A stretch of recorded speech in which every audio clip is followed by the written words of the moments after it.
नमस्कार बालमित्रांनो. आज मी तुम्हाला छोट्या भीमरावाची गोष्ट सांगणार आहे. ही गोष्ट आहे जिद्दीची. ही गोष्ट आहे संघर्षाची. बघा बालमित्रांनो, आपल्याला एखादी जर अडचण आली, छोटीशी जरी अडचण आली तर आपण खचून जातो. पण डॉक्टर बाबासाहेब आंबेडकर यांचं जीवनाचं दुसरं नाव म्हणजे संघर्ष आहे. अनेक संकट, अनेक अपमान गिळत त्यांनी स्वतःला सिद्ध केलं आणि तेव्हा कुठे ते महामानव झाले.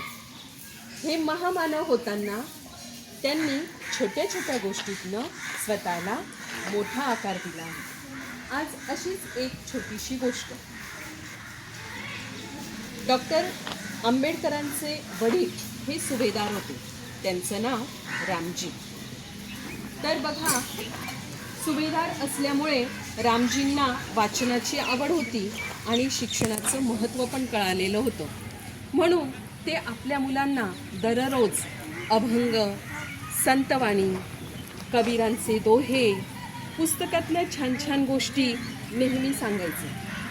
आणि पुस्तकातून, शिक्षणातून माणूस घडत असतो हे त्या लहान मुलांवर बिंबवायचे.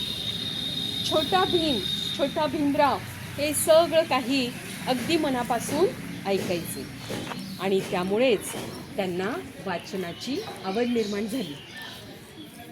तुम्ही कालच्या गोष्टीतनं ऐकलं की ह्या छोट्या भीमरावांना कोणताही मित्र नव्हता. त्यावेळेस त्यांनी पुस्तकाशी मैत्री केली.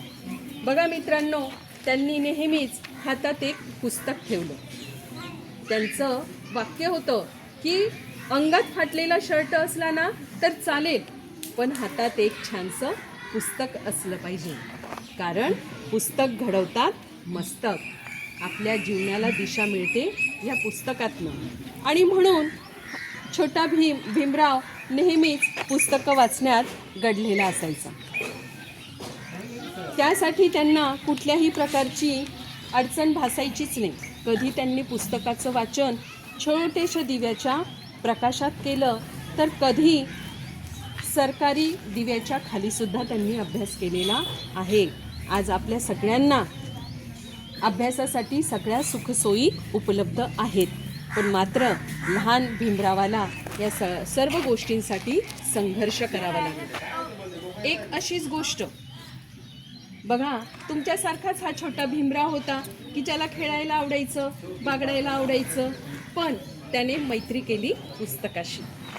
एकदा असंच एका बागेमध्ये अभ्यास करण्यासाठी दररोज ते एका बागेत जायचे आणि एका झाडाखाली बसायचे. त्यांची जागा ठरलेली असायची. आणि त्या बागेमध्ये एक गृहस्थ आलेले होते की जे ते नेहमी एक गंमत पाहायची.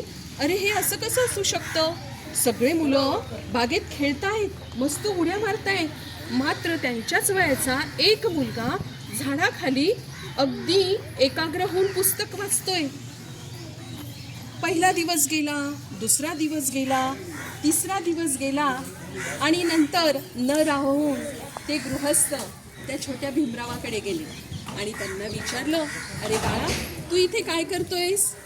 त्यावेळेस ते म्हणतात, मी पुस्तक वाचतोय. मग तुला ह्या मुलांसोबत खेळायला आवडत नाही का? त्यावेळेस त्या छोट्या भीमरावाने दिलेलं उत्तर अतिशय छान होतं. त्यांनी सांगितलं की शिक्षणामुळे माणूस घडतो, शिक्षणामुळे मला फार मोठं व्हायचं आहे आणि म्हणून मी पुस्तक वाचतोय. आणि बघा मित्रांनो, त्या एका प्रसंगातून त्यांना शिक्षणाची पुढच्या वाटचालीची सर्व दिशा त्या ठिकाणी मिळाली. कारण ते गृहस्थ दुसरे तिसरे कोणी नसून शाहू महाराज होते. त्या शाहू महाराजांनी डॉक्टर भीमराव आंबेडकर यांना स्कॉलरशिप दिली, शिष्यवृत्ती दिली आणि पुढच्या शिक्षणाचा मार्ग त्यांचा मोकळा झाला. तर अशा प्रकारे त्यांच्या जीवनाची ही कथा संघर्षमय होती. आपणही कुठल्याही अडचणींना न घाबरता, न डगमगता आपण आपला अभ्यास पूर्ण केलाच पाहिजे. जिद्द ठेवूयात. अ विल फाइंड अ वे. इच्छा असेल तर मार्ग दिसेल. कशी वाटली गोष्ट?